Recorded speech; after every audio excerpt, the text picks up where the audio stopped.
জয় মহারাজ কৃষ্ণচন্দ্রের জয়। জয় মহারাজ কৃষ্ণচন্দ্রের জয়। এ কি, গোপাল আজও ডুব মেরেছে? হ্যাঁ মহারাজ, এই নিয়ে পরপর 3 দিন হলো। আমি কিন্তু সব হিসেব রাখছি। এটা কি মন্ত্রী? এটা হলো গোপালের রাজসভায় ডুব মারার হিসেব মহারাজ। আমার হিসেব বলছে গোপাল এই সপ্তাহে মোট 4 দিন রাজসভায় ডুব মেরেছে। আগের মাসে 21 দিন, আর এই বছরে মোট 256 দিন। গোপাল মারবে ডুব, এটাই করেছে পণ।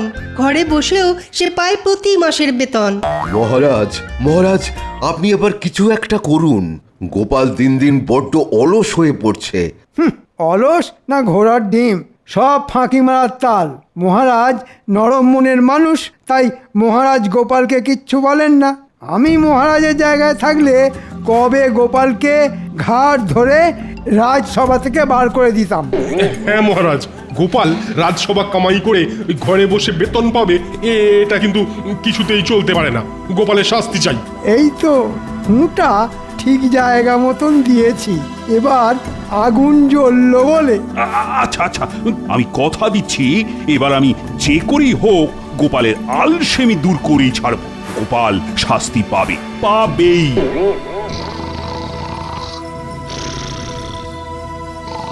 উফ, সংসারের জন্য খেটে খেটে জীবনটা শেষ হয়ে গেল আমার।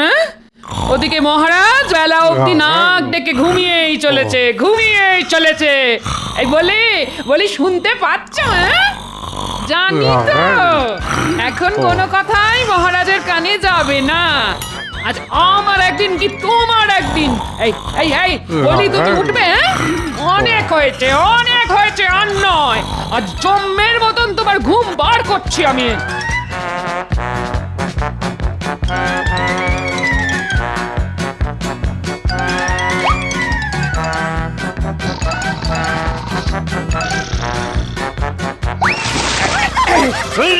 বৃষ্টি বৃষ্টি গিন্নি, বৃষ্টি পড়ছে। আমাদের ঘরের চাল ফুটো হয়ে গেছে গিন্নি। বৃষ্টি বৃষ্টি। না, বৃষ্টি নয়, আমি তোমার গায়ে জল ঢেলেছি। সকাল সকালে কেমন রসিকতা গিন্নি। সকাল আবার কাল হবে গো। এখন সকাল গড়িয়ে বেলা হয়ে গেছে। বলি এবার উঠে একটু রাজসভার দিকে যাও, গিয়ে মহারাজকে নিজের সোনার চাঁদ পানা মুখটা একবার দেখিয়ে এসো। গত 2 দিন তো রাজসভায় ডুব মেরে ঘরে বসে মোষের মতন ভসভস করে ঘুমোচ্ছ। এমন চলতে থাকলে না মহারাজ কোন দিন না কোন দিন তোমায় ঘাড় ধরে রাজসভা থেকে বার করে দেবেন। বলি তখন খাওয়াবো কি? এই বলি তুমি উঠবে? বাপরে বাপ, গিন্নির গলা তো নয় যেন ফাঁকা কলসি। তোর একটু শান্তি করে ঘুমানোর উপায় নেই? এটাই একবার রাজসভায় গিয়ে মহারাজকে নিজের মুখখানা দেখিয়ে আসি।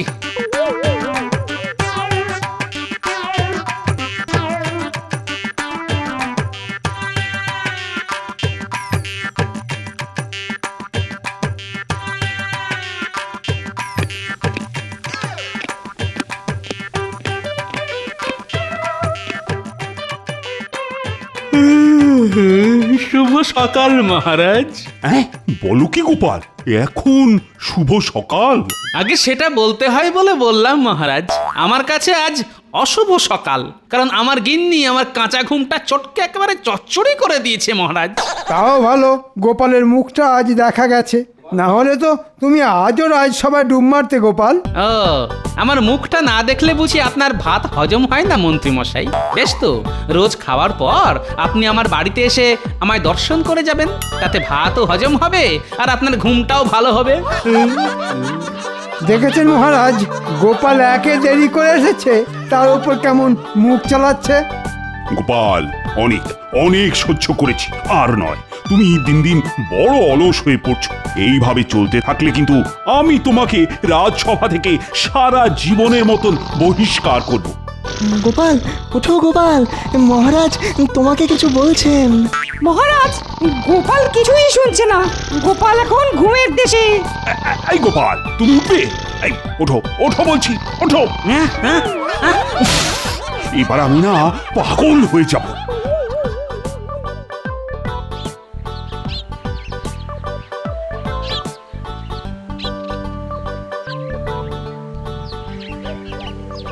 গোপালের আলসেমি কিভাবে দূর করা যায় সেই নিয়ে কিছু ভাবলেন মহারাজ?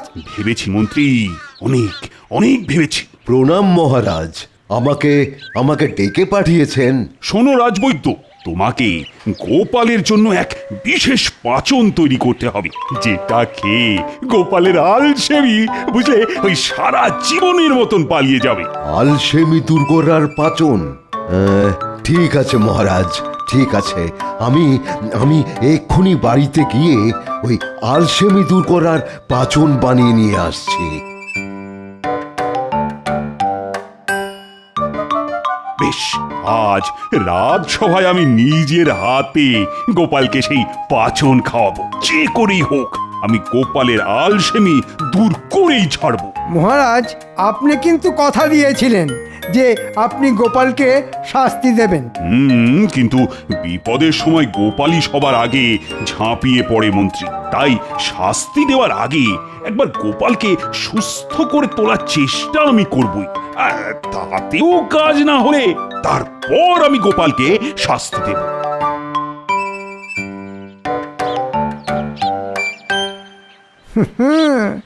এত সহজে আমি গোপালকে ছাড়ব না।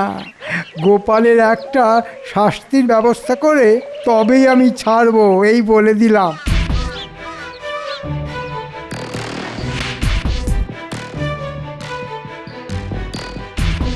এই তো পেয়েছি। মালির কাজটা যদি গোপালকে দিয়ে করানো যায় তাহলে গোপালের আলসেমিও দূর হবে আর গোপালও শাস্তি পাবে। হ্যাঁ,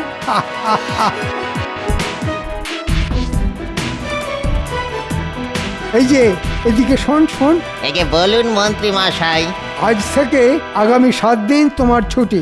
মহারাজ বলে দিয়েছেন আগামী 7 দিন তোমাকে আর রাজবাড়িতে আসতে হবে না। হ্যাঁ, মহারাজ বলেছেন? কই, উনি তো কিছু। আমার কথা বিশ্বাস হচ্ছে না? বেশি কথা বললে মহারাজকে বলে তোমার সারা জীবনের ছুটির ব্যবস্থা করে দেবো, সেটা ভালো হবে? না না, এমন করবেন না মন্ত্রী মশাই, এমন করবেন না। তাহলে এখনই বাড়ি পালাও, পালাও। আর আগামী 7 দিন রাজবাড়ি মুখো হবে না, এই বলে দিলাম। আচ্ছা মন্ত্রী মশাই, আচ্ছা। মহারাজ, মহারাজ, এই পাঁচন গোপালের পেটে গেলেই গোপালের সব আলসেমি দূর হয়ে যাবে। কিন্তু গোপাল কোথায়? তার তো এখনো দেখা নেই। গোপাল আজও সময় মতন রাজসভায় এলো না। এই নিয়ে মোট 5 দিন হলো। আমি কিন্তু সব হিসেব রাখছি মহারাজ। প্রহরী, ও প্রহরী!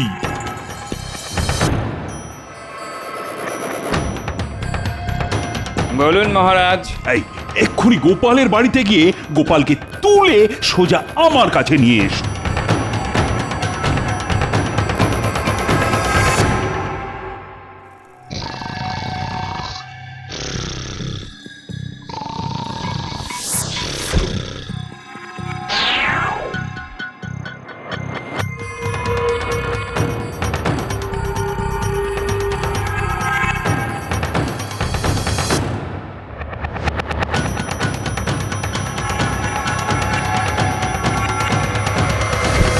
গোপাল, হাই গোপাল, ওঠো ওঠো বলছি, গোপাল!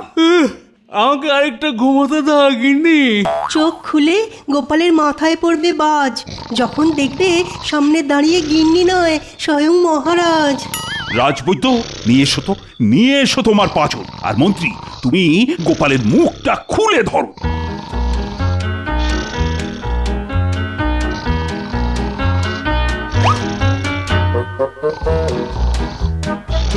কি ঘুম রে বাবা! মহারাজ গোপালকে এক শিশি পাচন খাইয়ে দিল আর গোপালের কোনো হুঁশ নেই। হ্যাঁ, এবার গোপালের সব আলসেমি দূর হয়ে যাবে। কিন্তু সেটা পরীক্ষা করার জন্য তো আগে গোপালকে ঘুম থেকে তুলতে হবে। ঠিক বলেছেন রাজপণ্ডিত। মহারাজ, আমরা একবার চেষ্টা করে দেখি। হ্যাঁ হ্যাঁ, সেই ভালো। গোপাল, ওঠো গোপাল, না, গোপাল, ওঠো বলছি। ও গোপাল, ওঠো গোপাল, ওঠো। ও বলছি। কি, আমি রাজসভায় এলাম কখন?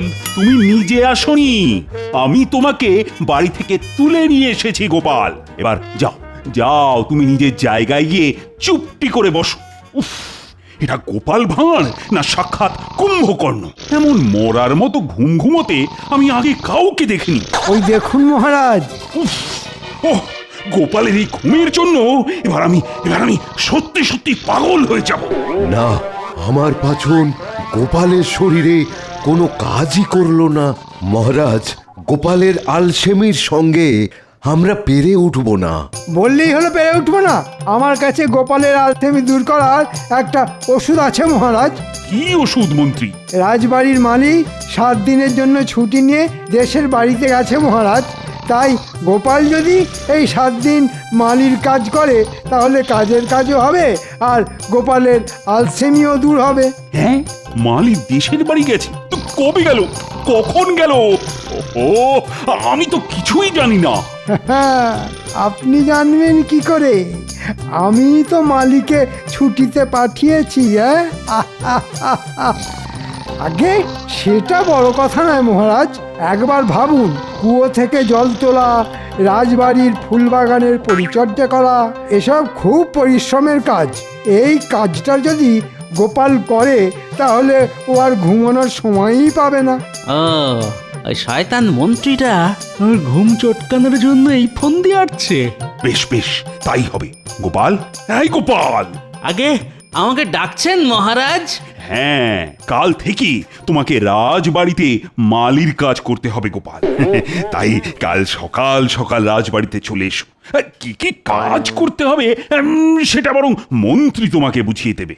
ও হ্যাঁ, আর একটা কথা, কাল যদি সঠিক সময়ে রাজবাড়িতে এসে না পৌঁছো তাহলে আর কোনোদিনও এই রাজবাড়ি মুখ হওয়ার দরকার নেই তোমার। আমি তোমাকে সারা জীবনের মতো রাজসভা থেকে বহিষ্কার করব, এই আমি বলে দিলাম। আজকের মতো রাজসভা এখানেই শেষ।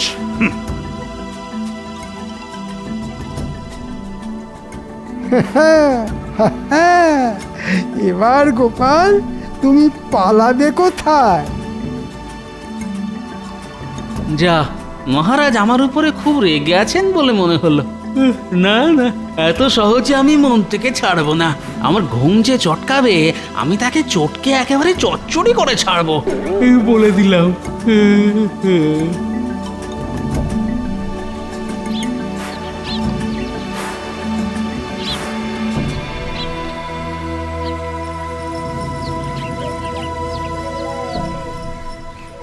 এই যে গোপাল, সঠিক সময়ে চলে এসেছে দেখছি। নাও এবার কাজ শুরু করো।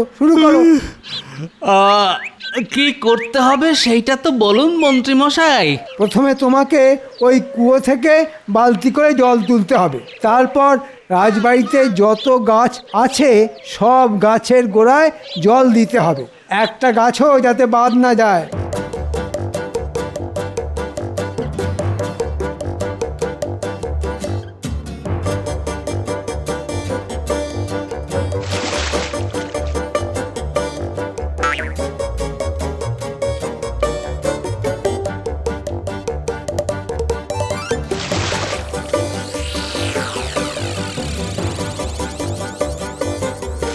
ওরে বাবারে, এই যে বড় পরিশ্রমের কাজ।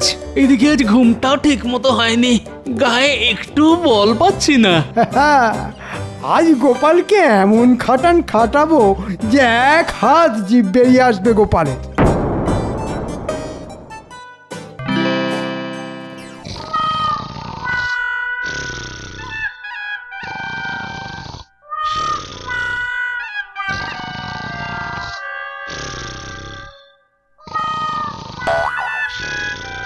একটু চোখ সরিয়েছি অমনি ঘুম। দাঁড়াও গোপাল, দেখাচ্ছি মজা।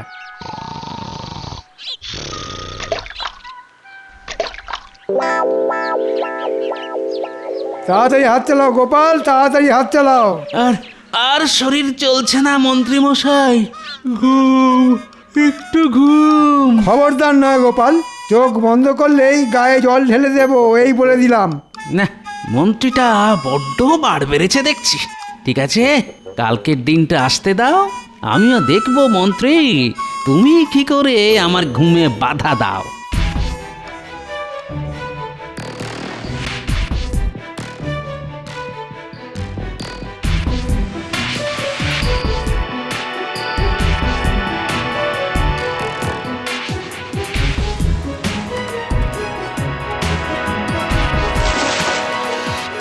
বাহ বাহ বাহ গোপাল তো ভালোই কাজ করছে দেখছি। করবেই তো মহারাজ, আমি গোপালকে চোখে চোখে রেখেছি না, আমি কিছুতেই গোপালকে দু চোখের পাতা এক করতে দিচ্ছি না। এইভাবে টানা 7 দিন কাজ করতে পারলেই গোপালের সব আলসেমি একেবারে বেরিয়ে যাবে।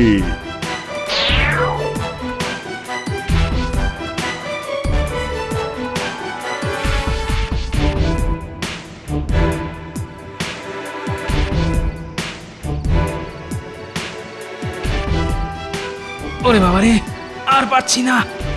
এ কি এ কি তুমি উঠোনে শুয়ে ঘুমোবে নাকি? এই ওঠো ওঠো ওঠো। আর ওঠার শক্তি নেই গিন্নি। ওই শয়তান মন্ত্রী আর মহারাজ মিলে আমার আলসেমি দূর করার জন্য আমাকে পুরো গাধার মতন খাটিয়েছে আজ। যাক, এইবার যদি তোমার ঘুম কমে। গোপাল ঘুমোবে, কাল সারা দিন ঘুমোবে, ওই শয়তান মন্ত্রীর সামনেই ঘুমোবে, মন্ত্রী কিচ্ছু বলতে পারবে না।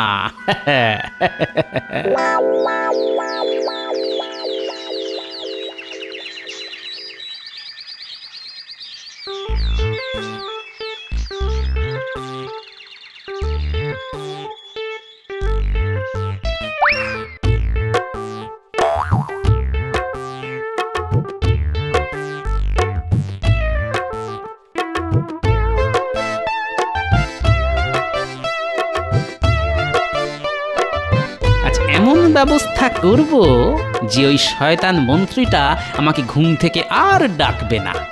কাল একটুও ঘুম হয়নি, আজ থেকে নাক ডেকে ঘুমাবো আমি। এইবার জমবে খেলা। আজ গোপালকে এমন খাটাবো যে গোপালের হাত পা সব খুলে আলাদা হয়ে যাবে। হ্যাঁ, আমাকে তো চেনো না গোপাল। ওই তো মন্ত্রী মশাই এদিকেই আসছেন। এবার মন্ত্রীকে দেখিয়ে এই গামছায় মোড়া পাথরটা কুয়োর জলে ফেলে দিতে পারলেই হলো।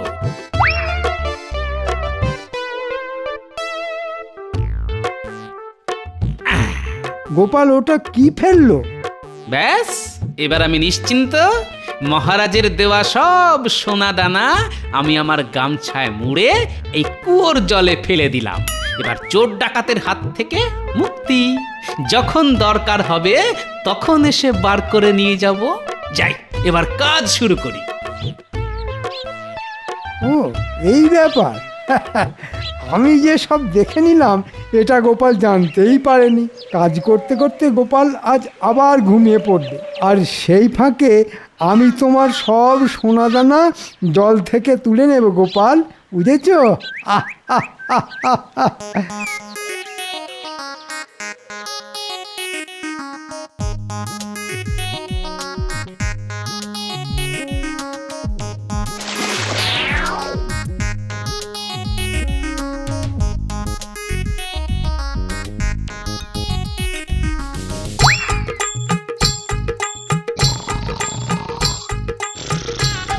এই তো গোপাল ঘুমে কাদা, এই সুযোগ।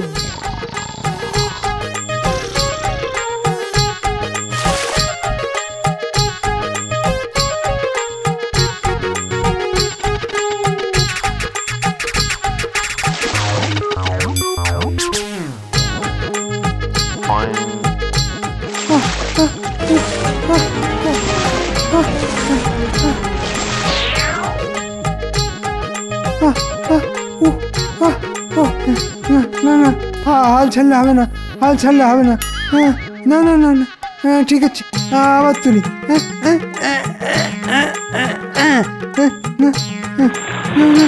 হচ্ছে না, না না, হচ্ছে না। ওই এখানে আছে না, না এখানেও নেই।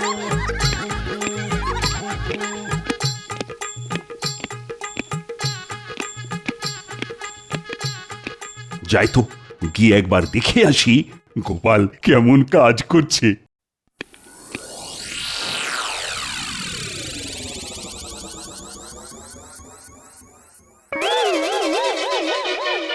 কি এত জল এলো কোথা থেকে? কৃষ্ণনগরে আবার বন্যা হলো নাকি? এই মরকট মন্ত্রী, আর কি কি করছো কি তুমি? আহ, জব্বর ঘুম হলো। এ কি মন্ত্রীমশাই ভালোই কাজ করেছেন দেখছি। আর বলবেন না মহারাজ, কুয়োর মধ্যে আমার এক দামি জিনিস পড়ে গেছে, সেটাই তোলার চেষ্টা করছি। হ্যাঁ, মিথ্যে কথা মহারাজ, কুয়োর মধ্যে মন্ত্রীমশাইয়ের কিছুই পড়ে যায়নি। পড়েছে আমার গামছা, আর গামছায় বাঁধা সোনাদানা নয়, ছিল রাস্তার পাথর। নয়, হ্যাঁ, আপনাকে দিয়ে কাজ করানোর জন্য ওটা ছিল গোপালের একটা চাল। মহারাজ, আমাদের মন্ত্রীমশাই লোভে পড়ে এত জল তুলেছেন যে আগামী 7 দিন আর গাছে জল দিতে হবে না। তাই আগামী 7 দিন আমারও আর রাজবাড়িতে আসার দরকার নেই। এবার আমি চলি মহারাজ, বাড়ি গিয়ে একটু ঘুমিয়ে নি। মন্ত্রী, এত লোভ তোমার? ভুল হয়ে গেছে মহারাজ, ভুল হয়ে গেছে। আমি ভেবেছিলাম গামছায় সত্যি সত্যি সোনাদানা আছে। মরকট, আমি তোমাকে ছাড়বো না। তোমাকে জলে ডুবিয়ে মারবো, এই আমি বলে দিলাম। ওরে বাবারে, ওরে মারে, বাবারে, মরে গেলাম রে। ওরে বাবা, গোপালের আলসেমি দূর করা আমার কাজ নয়। গোপাল, তোমার বুদ্ধির সামনে আমরা কেউ দাঁড়াতে পারবো না। তুমি হলে মহান।